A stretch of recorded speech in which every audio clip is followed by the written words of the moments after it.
1 second, Jason. It didn't go live. Give me Oh. a second. I'm going to try the video again. I don't know what's happening. Okay.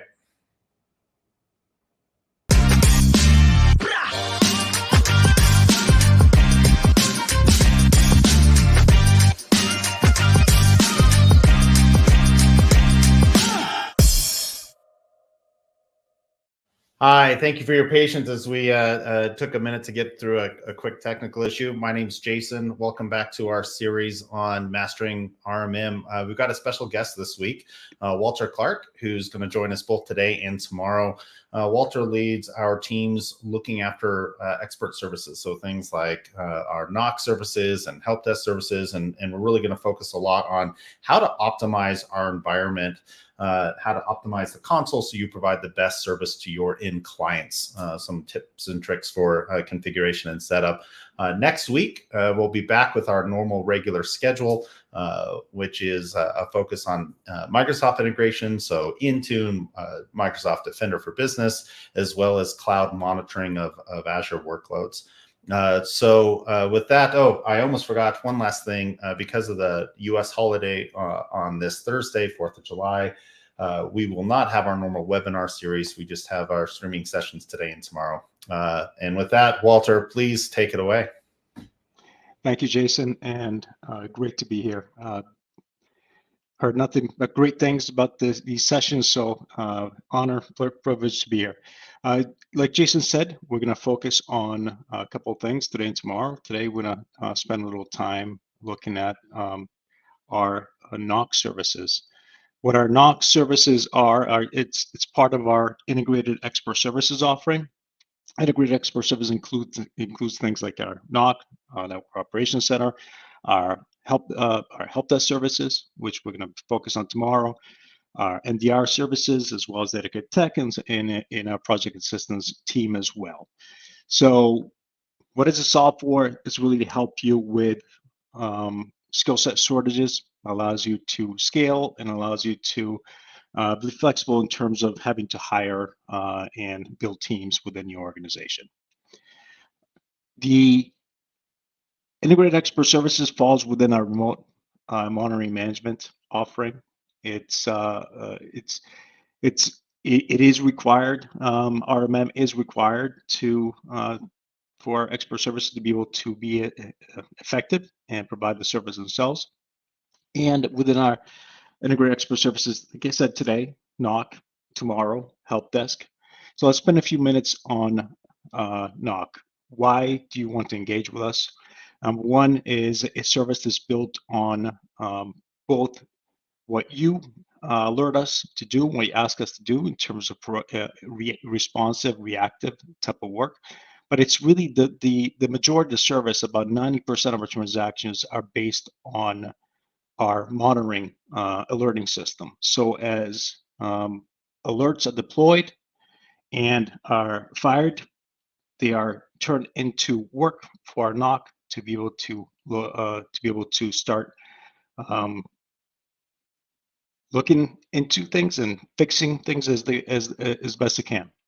So what we do, what our data shows that we can absorb about 90% of the tickets that are generated 24/7, 365.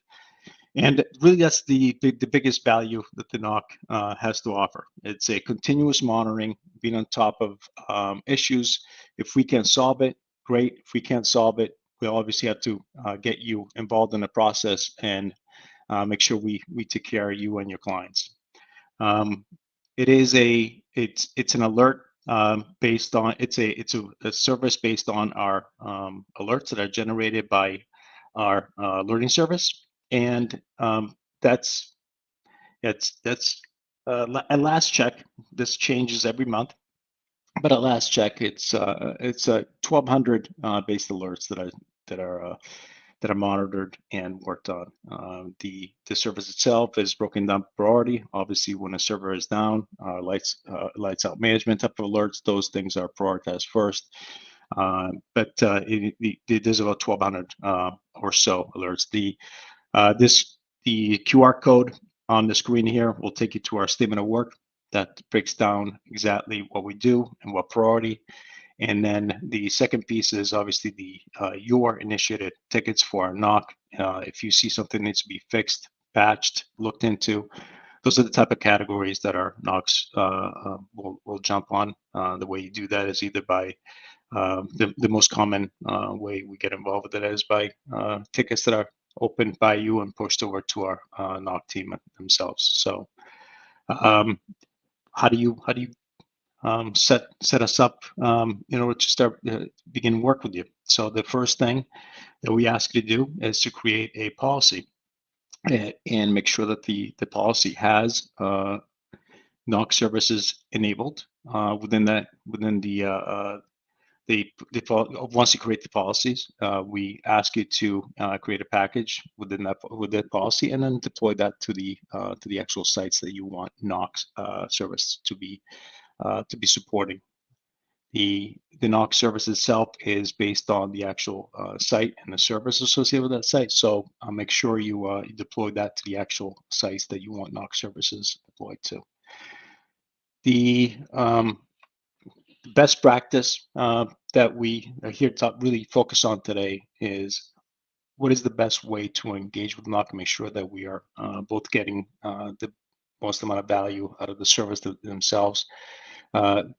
Obviously, there will be servers and sites that you don't want, for example, a NOC to reboot.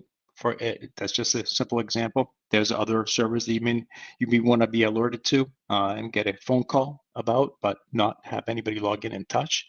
All the way till please do not touch this server at all. Obviously, we can be as effective as possible. The way we measure our success is based on the number of escalations that we push to your team, and the more access we have and the more ability we have to perform certain type of work, the fewer escalations. So that's broken down into 4 categories: no access, all the way to escalate only. That's a level, so no access to level 0. Level 1 is escalate only. Level 2 is escalate and troubleshoot. And level 3 is escalate, troubleshoot, and reboot the server if needed. Level 3 is what we prefer. Again, your call. And that's done at the site level within the Azure portal. But that's where obviously the more we can do, the less we escalate. Obviously, the other big thing here is make sure we have credentials in order to log into the endpoint. And the way we do that, we make sure there's credentials either documented in your documentation repository or within the Azure portal password vault that we have alongside the NOC services. So whether it's stored within your internal systems or within the Azure portal, if the documentation is there and it's accurate, it's timely, then it's going to be less escalations to you and your team. The other thing you can do is make sure that if you have Screen Connect deployed, that a backstage is enabled. So that's another way that a technician can access and perform certain type of commands against the endpoint. And then what we need to know as well is whether or not there's certain type of schedules that you want us to adhere to in order to perform the work. The last thing here is make sure that we have a notification rule set up so we know who to notify and when. And that's also recorded noted within the Azure portal. The last thing you can do is enable automatic credentials. That's just the credentials that are rotated and updated every 15 minutes for security purposes, and that's done through our agent as well. That is the best ideal setup that you can have with our NOC services. The best way to contact the NOC is to reply to an open ticket, because that's we have technicians and their management team as well, continually monitoring our boards. And you can also start a chat within the Azure portal as well on the contact us page. You can get there through home by selecting NOC and then be redirected to a chat with a team that supports your interactions. And you'll be able to from there, be able to chat directly with the technician and try to troubleshoot any issues that you may be having with a specific server endpoint or problem you're having within the network. This is a quick overview of what we state within our statement of work in terms of our service level objectives. We do acknowledge all emails within 4 hours. We try 99% of the time. We acknowledge within 4 hours. Tickets is 95% of the time within 4 hours. I'm not going to read you the slide, but this is what we try to strive for on a monthly basis, and this is what we basically judge our team's performance on. So all the way from acknowledgement to updating emergency tickets on, and again, how we track towards these is also included in our, we can include those in reports back to you, but each one of these is also listed in our statement of work that we linked to earlier. This is, I'm not going to read you the slide, obviously, but this is what the technicians have in terms of certifications and experience within our network. So this is also listed in our statement of work as well.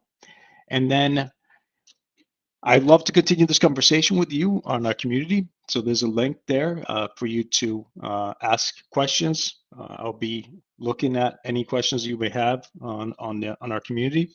And as Jason said at the beginning of this session, tomorrow we're going to go over our help desk services. Excited to talk to you about that. But also next week, keep in mind that this Thursday, because of the holiday in the United States, we do not have a session, but we'll pick it back up next week. Regular scheduled programming. We're going to look into our Microsoft integrations. So with that, I look forward to speaking with you and exchanging messages with you in our community.